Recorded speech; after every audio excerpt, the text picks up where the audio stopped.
Thank you very much for that fine speech. We're now going to turn to the first speaker for the opposition, Julie Robinson. Julie Robinson began her career as a teacher and head in Sussex prep schools. She joined the Independent Schools Council in 2015 and is now its CEO.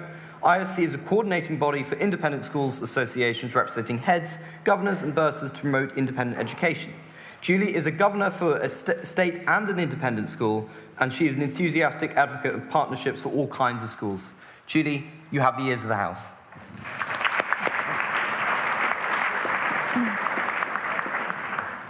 Mr. President, fellow speakers, members of this union, ladies and gentlemen, I'll be keeping to your stated proposition, Mr. President, about abolishing, i.e. closing down, independent schools. Abolishing independent schools would not make the world fairer. In fact, I intend to demonstrate that it will make us all poorer.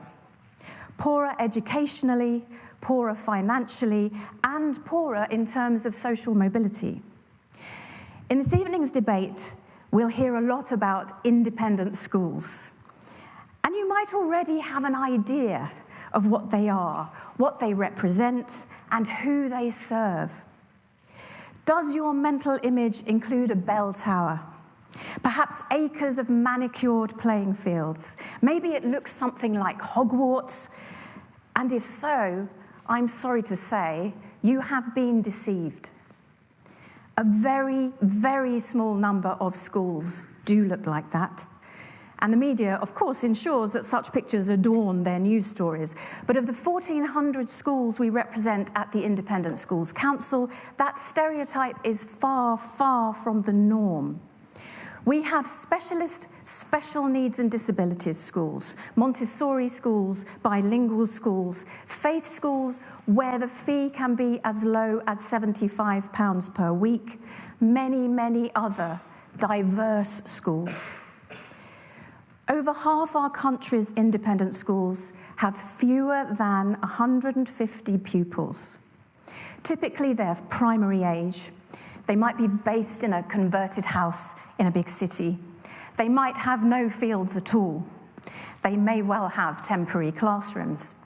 And when you recognise that reality, you realise it's unlikely that abolition would actually solve any great problem or rebalance society for the least advantaged. Instead, it would harm education overall. Consider a child in the state school in North London where I'm a governor. It's a brilliant, aspirational school. It wants the best for pupils educationally and culturally.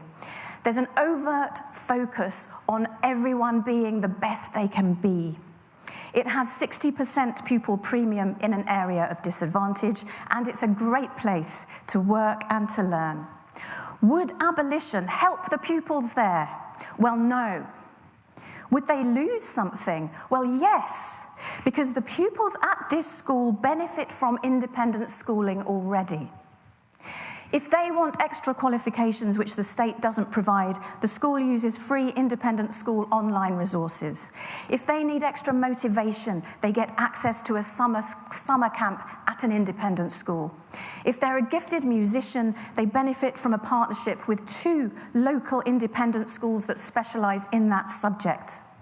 We bridge teacher training gaps by linking teachers together within independent schools across state schools.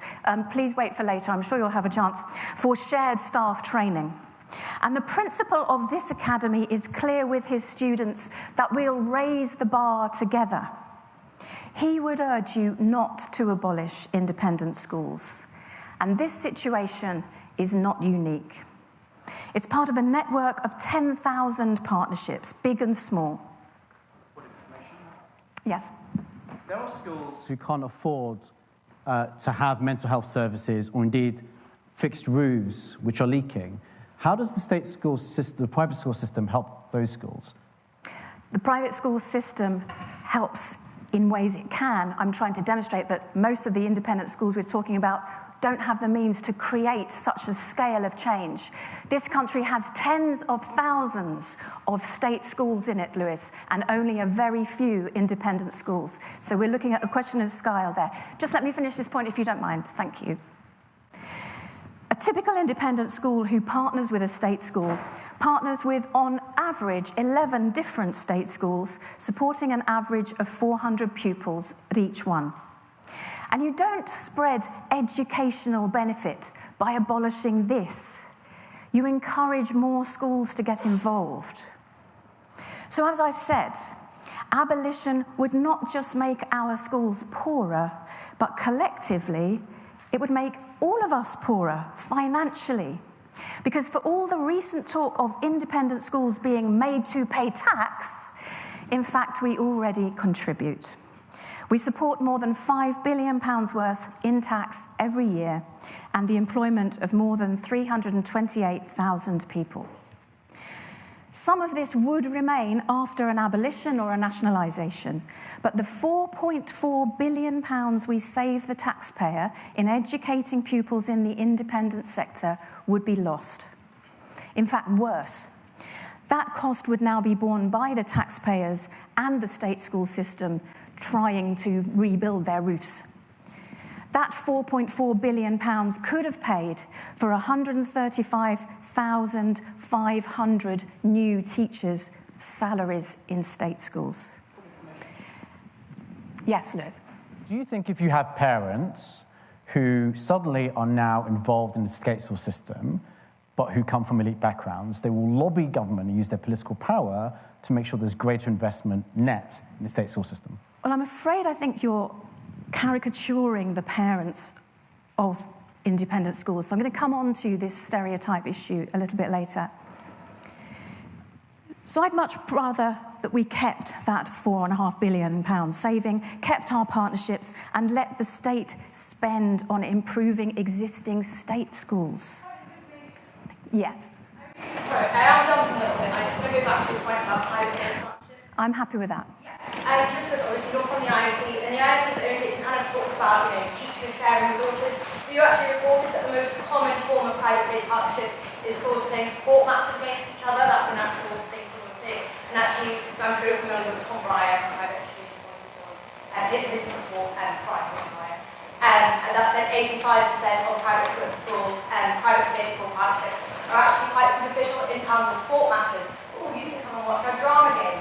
Only I think around 1% are, private school teachers going and helping out at state schools. And actually, you actually see more, private school students going and teaching at state schools, and actual teacher sharing resources. And these figures are supported by your own data. And I just want to how you respond to it. Thank you, yes. You're going to hear more about partnerships and the whole range of them which are available. I've seen how partnerships develop. I was a prep school head myself. We built partnerships from the ground up. You have to start somewhere. They can start with some resource sharing that might look a bit superficial on the outside, but the relationships that grow between those schools build into very meaningful, sustainable, structural kinds of partnerships, which are the more valuable, I agree, later on. I really would like to carry on because I do have limited time, but thank you. So I'd rather we kept those savings that are affected by the existence of independent schools in our country and use that funding for the state schools. Now, these displaced independent school children for whom the state must now pay if you have abolished their schools. A fifth of those pupils, more than 100,000 young people, would bring into state schools their own special educational needs. There is no one working in our state special needs system today who thinks there should be another 100,000 pupils vying for provision in what is already a breaking point. Those who work with our most vulnerable children do a fantastic job under enormous pressure, and we shouldn't be countenancing any plan which leaves less money to fund them and more work for them. I think I'd just like to get to the end, and perhaps we'll have time at the end. So finally, I said that we would all be poorer in terms of social mobility if we abolish independent schools. Now, some call our schools engines of privilege, but like the view of our schools as academically selective, turreted Hogwarts with parents who are all really pushy and politically aware, this too is a stereotype which distorts the truth. Sutton Trust and the Institute for Social and Economic Research have both found that there is much greater disparity of provision across the state sector than is caused by the existence of independent schools separately. Indeed, the Institute found that about 80% of the segregation in English schools is accounted for by the uneven spread of children within the state sector, because state schools tend to self-select by family background too. In our independent schools, you can find children from wealthy backgrounds, and you can find child refugees from Afghanistan and Ukraine on free places. You can find looked after children, hundreds of them, those in social care on transformative boarding school places, and children with musical, artistic, academic and dramatic talent on scholarships which nurture that. You can find future Olympians escaping difficult circumstances, and those over 100,000 children with special educational needs getting specialist support, and that is the reality of our sector. What of fees and accessibility?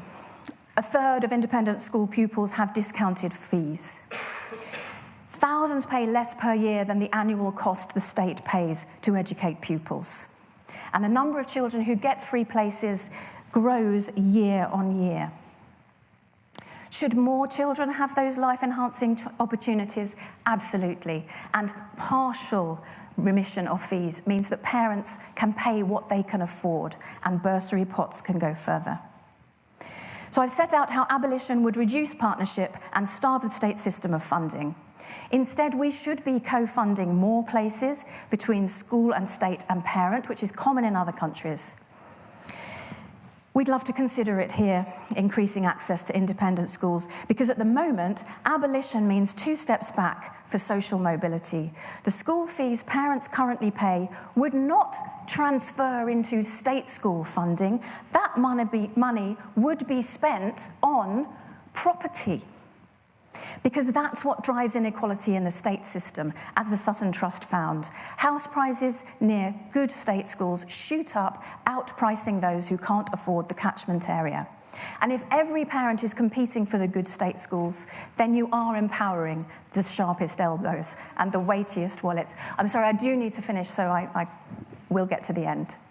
Back at my Islington Academy, would its pupils benefit from abolition of independent schools? No, their younger brothers and sisters won't benefit when it becomes harder for less advantaged children to afford to live near good schools. So we want more sharing of expertise between schools. I agree with Brett there. We want it to be easier for state school children to access broader opportunities, bringing all kinds of schools together. We want a state school that is well funded, pays teachers well, and offers the broadest range of educational opportunities. We do want everyone to have a great education, and abolishing independent schools is incompatible with these goals. And that's why, to save money for state schools, to enhance opportunities for state pupils, and to prevent yet more selection by house price, I urge you to oppose this motion. Thank you.